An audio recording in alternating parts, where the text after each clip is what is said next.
का पैगाम बाहर आया और वहां से पता चला कि इमरान खान साहब की हालत क्या है और उनकी आंख के हवाले से जो हुकूमत दावे कर रही है वो दावे कितने दुरुस्त हैं। सबसे पहले तो जो बुशरा बीबी की बहन है मरियम रियाज वट्टू, उनका स्टेटमेंट आप सुन लीजिए, फिर मैं आपको बताता हूँ इमरान खान की बहनें क्या कह रही हैं और इमरान खान साहब की अहलिया बुशरा बीबी ने जेल से क्या पैगाम भिजवाया है और इमरान खान साहब की हालत कैसी है, खास तौर पे उनकी बिनाई जिस आंख की मुतासर हुई है वहां मामलात कैसे हैं।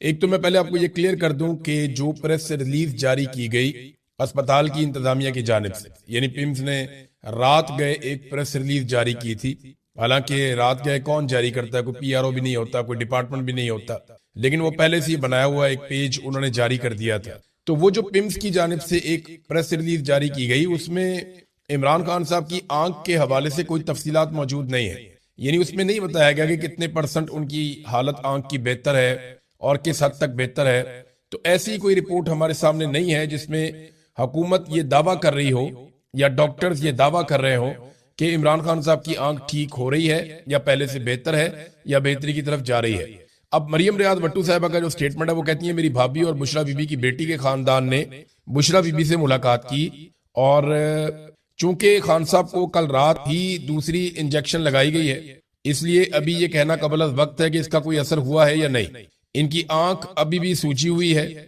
और इनकी हालत गुज़िश्ता हफ्ते से बदस्तूर वैसी ही है जैसी पहले थी। खान साहब ने एक बार फिर जोर दिया है कि उनकी बहनें जो इनके वकला के साथ काम कर रही हैं फौरी इजाजत के लिए दरखास्तें दायर करें ताकि उनके जाती डॉक्टर्स उनका मुआयना कर सकें। ये जनाब मरियम रियाज वट्टू साहबा ने कहा। जो बुशरा बीबी की बहन है उस्मा खानम जो इमरान खान की बहन है उन्होंने एक ऐसा स्टेटमेंट दिया है जहां से शक्कू को शुबात मजीद बढ़ जाते हैं। उन्होंने कहा जी हमें यकीन नहीं है कि इमरान खान के जो ब्लड टेस्ट किए गए हैं ये इमरान खान के हैं या किसी और के हैं। कौन से टेस्ट किए हैं, किसके सामने किए हैं, टेस्ट का रिजल्ट इमरान खान का रिजल्ट है या किसी और का है। जब तक इन लोगों के सामने टेस्ट नहीं होंगे जिन पर हमें एतबार है तब तक हमें तसल्ली नहीं होगी। ये जो छुपा रहे हैं इसके पीछे क्या वजह है। देखें, ये इमरान खान वजीर आजम पाकिस्तान थे जब नवाज शरीफ साहब के जाली टेस्ट करके उन्हें बताया गया कि इनके तो प्लेटलेट्स बेड़े गर्क हो गया और हर थोड़ी देर के बाद एक जाली टेस्ट आ जाता था और दबाव मजीद बढ़ जाता था। अदालतों के अंदर मामला जा रहे थे, मीडिया के अंदर मामला जा रहे थे, हत्ता कि कैबिनेट को बैठ के फैसला करना पड़ा कि नवाज शरीफ के साथ करना क्या है। फिर अदालत को एक स्टाम्प पेपर देकर इमरान खान से इजाजत लेकर नवाज शरीफ साहब पाकिस्तान से बाहर चले गए।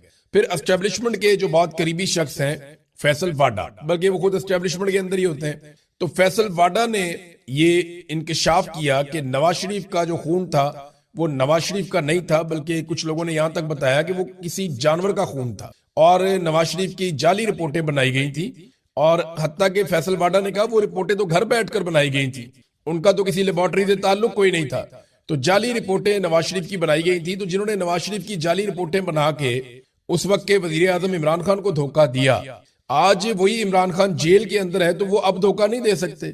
बिल्कुल दे सकते हैं। जो वजीर आजम को चीट कर सकते हैं वो एक कैदी को चीट करने में उनको क्या प्रॉब्लम है, वो कर सकते हैं। अलीमा खानम का जो स्टेटमेंट है, क्योंकि अभी इमरान खान साहब की गैर मौजूदगी में अलीमा खानम ही फैमिली के मामलात को ऑलमोस्ट लीड करती हैं और उनका बयानिया जो है या उनका जो स्टेटमेंट है वो माना जाता है मुस्तरद। तो उन्होंने कहा जी इमरान खान ने पैगाम दिया कि उन्हें नजर नहीं आ रहा, मेरे डॉक्टरों को मुझ तक रसाई दी जाए, ये है जी सिंपल बात। फिर उन्होंने कहा जी कि इमरान खान से आज भी किसी की मुलाकात नहीं हुई। अलीमा खान ने बहनों के साथ जो है वो बाद में बाहर आके गुफ्तगू की और बुशरा बीबी की मुलाकात उनकी फैमिली के साथ हुई, उनके जरिए से जो है वो खबर बाहर आई और इमरान खान साहब ने पैगाम दिया कि उन्हें नजर नहीं आ रहा, मेरे डॉक्टरों को मुझ तक रसाई दी जाए। ये बात अलीमा खानम ने बताई बुशरा बीबी के खानदान से पूछकर। अब ये इमरान खान साहब की बहनें स्टेटमेंट दे रही हैं, बल्कि उन्हें चोट भी लग गई। नौरीन खानम को बड़ा अफसोसनाक, मैंने तस्वीर देखी, वीडियो देखी, बड़ी तकलीफ हुई मुझे भी।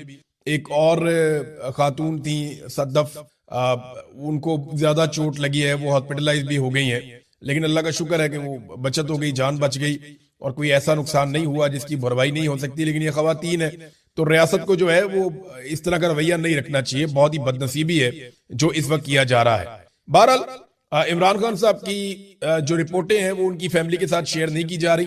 अभी तक इमरान खान साहब के मुआलिजीन जो हैं वो उन्हें नहीं देख पाए, अभी तक उनकी फैमिली जो है वो इमरान खान साहब से नहीं मिल पाई। अब इसकी एक वजह तो ये है कि आसिम मुनीर साहब नहीं चाहते और उनकी ये जिद है कि इमरान खान का कोई स्टेटमेंट बाहर नहीं आना चाहता, क्योंकि उनका कोई स्टेटमेंट बाहर आता है तो मुझे चैलेंज करते हैं आसिम मुनीर साहब को, ये लगता है, और वो मुकाबला कर नहीं सकते। डीजीआई एसपीआर भी बोल बोल के थक गए, लिहाजा उन्होंने सोचा कि इमरान खान की आवाज ही बंद कर दो, मुलाकात करवाओ ही ना। दूसरा, या तो ये जेल में कुछ ना कुछ ऐसा जरूर कर रहे हैं जो ये चाहते हैं कि बाहर किसी को पता ना चले, क्योंकि कुछ अर्सा पहले मोहसिन नकवी ने और बाकी लोगों ने दावा किया कि हम इनके खानदान के किसी और शख्स को मिलवा सकते थे, लेकिन खानदान के अंदर भी जो डॉक्टर हैं, एक वो बरकी साहब डॉक्टर हैं, एक इमरान खान की बहन डॉक्टर हैं, उन लोगों को मिलवाने से इनकार किया। यानी ये चाहते हैं कि कोई डॉक्टर इमरान खान के करीब ना जाए, चाहे वो फैमिली का हो, चाहे वो फैमिली के बाहर हो, या इमरान खान साहब का जाती मुआलिज हो।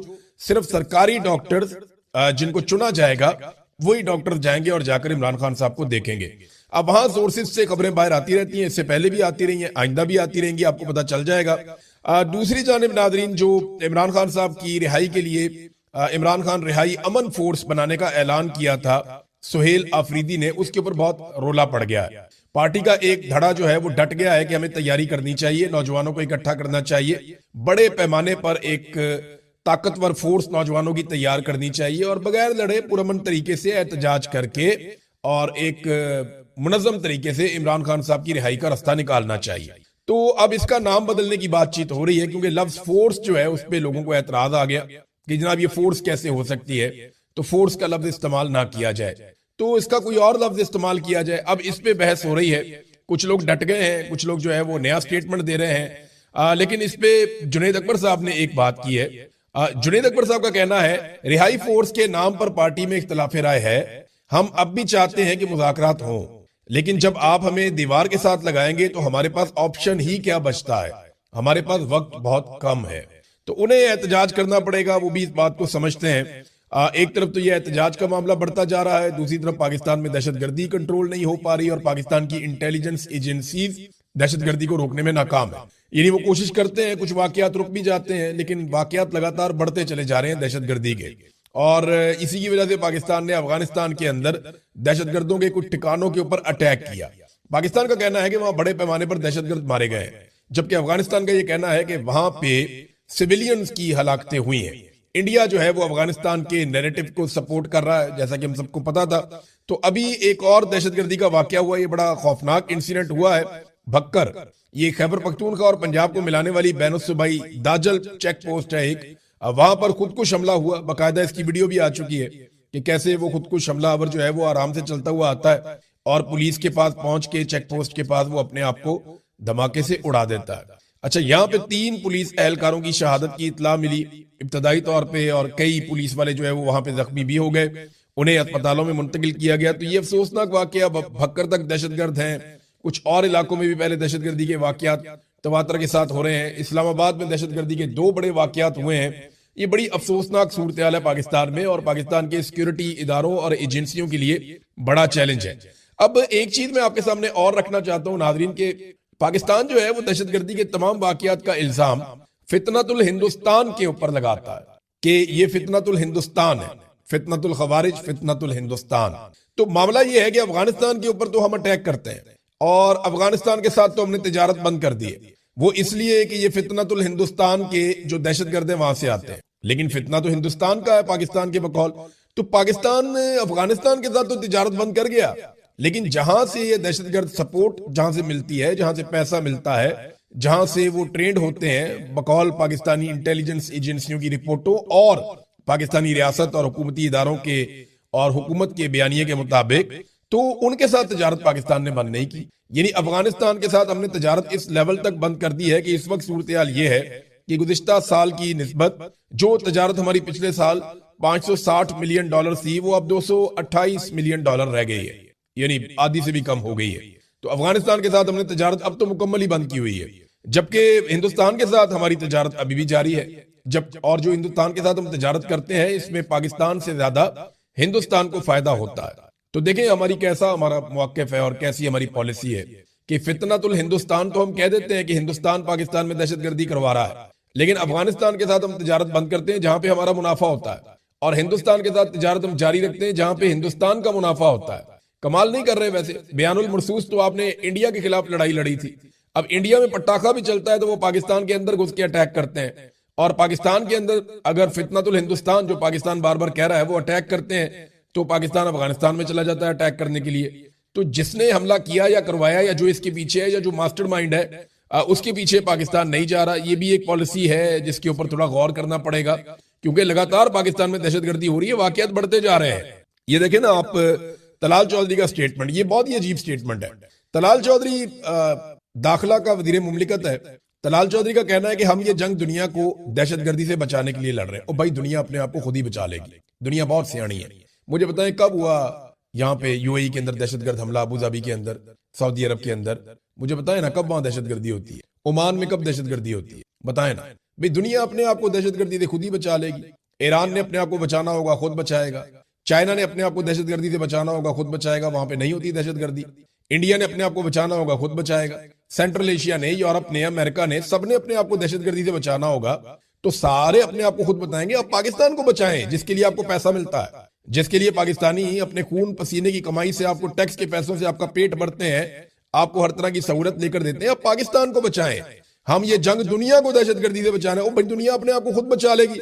आप दुनिया के मामे लगते हैं। आप अपने आप को बचाएं, अपनी जान बचाएं, अपने लोगों को बचाएं, अपने लिए पॉलिसी बनाएं। लोगों की जंग लड़ते लड़ते पाकिस्तान यहां तक पहुंच गया है। दुनिया की जंग नहीं लड़नी हमने पाकिस्तानियों को बचाना है और पाकिस्तान की जंग लड़नी है। आप पाकिस्तान को महफूज बनाएं, दुनिया अपने आप को खुद महफूज बना लेगी। कोई यहाँ पे सरमायाकारी करने के लिए तैयार नहीं है। वजह क्या है? लड़ाई लगी हुई है, दहशतगर्दी चल रही है, खत्म ही नहीं हो रही, रूल ऑफ लॉ ही नहीं है, यहाँ पे इंसानी हकूक ही नहीं है, आजादी धारे राय ही नहीं है, अदालतें काम ही नहीं कर पा रही हैं, और फिर लगातार दहशतगर्दी और क्लाइमेट चेंज। ये वो चीजें हैं जिनकी वजह से पाकिस्तान में लोग पैसा लेकर नहीं आते। हर दूसरे साल तो यहाँ पे सैलाब आ जाता है क्लाइमेट चेंज की वजह से, और इसके ऊपर किसी ने तवज्जो ही नहीं दी। तो जहां पे हर दूसरे साल सैलाब आ जाता है, इतना बड़ा डिजास्टर आता है, तो वहां पे कौन कारोबार करेगा? अब नाज़रीन, आसिफ अली जरदारी साहब के साथ एक पंगा हो गया। उन्होंने जो इमरान खान साहब पे तनकीद की वो उनको महंगी पड़ गई, बल्कि उनको उल्टी पड़ गई। ये तनकीद की वजह क्या है? मैं आपके सामने चंद बड़ी इंटरेस्टिंग चीजें रखता हूं, लोग फैक्ट्स भूल जाते हैं। जरदारी साहब इमरान खान साहब पे इसलिए गुज़िश्ता चंद दिनों से गर्म हो गए क्योंकि फ्रस्ट्रेशन बढ़ रही है।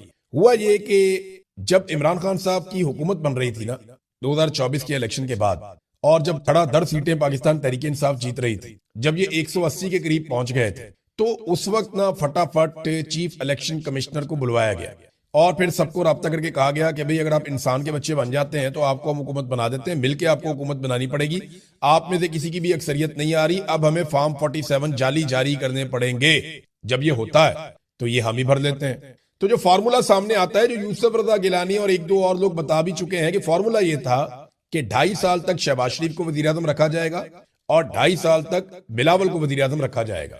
और जरदारी साहब ने बार बार ये कहना शुरू कर दिया, मेरी ख्वाहिश है कि मैं अपनी जिंदगी में बिलावल को वजीर आजम बनता हुआ देखूं। पाकिस्तान का भला नहीं सोचना, मेरी औलाद जो है जैसी भी है, बनाओ इसको वजीर आजम उठा के। ये ख्वाहिशात हैं इनकी, अंदाजा करें आप। हजारों ख्वाहिशें ऐसी कि हर ख्वाहिश पे दम निकले। वो कहते हैं जी मेरा बिलावल वजीर आजम बनेगा, तो बिलावल को वजीर आजम बनाना है। तो अब ऐसा दिखाई दे रहा है कि ट्रंप जो है वो शहबाज शरीफ को पसंद करना शुरू हो गया कि यार इतनी जबरदस्त पॉलिश, कमाल किस्म की, तो शहबाज शरीफ नंबर ज्यादा लेंगे। फिर फील्ड मार्शल जो है वो इस्तिस्ना भी ले लिया उन्होंने, एक्सटेंशन भी ले ली उन्होंने, हर चीज अपने कंट्रोल में कर ली उन्होंने। और फील्ड मार्शल ने अमेरिका को भी अपने हाथ में काफी हद तक कर लिया और पीएमएलएन को सादा अक्सरियत भी दिला दी। अगर पीपल्स पार्टी अपने घर जाना भी चाहती है तो चली जाए, पीएमएलएन की हुकूमत तो अब नहीं गिरती। तो ये सारी चीजें जब हो गई तो जरदारी साहब बड़े बदमजा हुए हैं, क्योंकि 2.5 साल पूरे होने वाले हैं। 2 साल हो गए तो ये अभी 6 महीने के बाद 2.5 साल हो जाएंगे। तो बिलावल को वजीर आजम बनाने की तरफ कोई बातचीत जाती हुई दिखाई नहीं दे रही। एक तो ये है। दूसरा, इमरान खान साहब के बाहर आने के उनके खदशात बढ़ रहे हैं। उन्हें ये पता है कि अगर इमरान खान साहब बाहर आ गए तो अगला इलेक्शन इमरान खान का है, फिर भी बिलावल की बारी नहीं आएगी। तो ये एक और प्रॉब्लम है कि अगर इमरान खान बाहर आ जाते हैं तो वैसे ही। और एक जेलसी का फैक्टर भी है। जरदारी साहब को जेलसी ये है कि जेलें तो मैं काटता था, मैं मशहूर हुआ था पाकिस्तान में बिला वजह कि मैं बड़ा जेलें काटने वाला बड़ा सख्त आदमी हूं। ये आदमी तो मेरे से बहुत आगे निकल गया और सारे नंबर तो इसको मिल गए बहादुरी के। तो मैं किधर खड़ा हूं आज? यानी जरदारी साहब के लिए तो बड़े बड़े नारे लगते थे कि बड़ा जेल काटने वाला, लेकिन अब हुआ ये कि जरदारी साहब ने जो किया, उसके बाद पीटीआई ने जो पोल खोले, जो सहाफियों ने पोल खोले और बताया जनाब के जरदारी साहब ये टोटल आपकी जेल की औकात थी और इमरान खान के बारे में तो आप बात ही ना करें। आप तो 1 महीना वैसी जेल नहीं काट सकते जैसी जेल इमरान खान ने और उसकी पूरी फैमिली ने बर्दाश्त की है और उसके लोगों ने बर्दाश्त की है। तो ये जरदारी साहब को उल्टी पड़ गई। और एक और चीज भी है कि एस्टेब्लिशमेंट भी अक्सर शिकवा करती रहती है कि यार इमरान खान से और इनके बयानिए से सिर्फ हमने ही लड़ना है। भाई आप लोग भी तो स्टेटमेंट दें।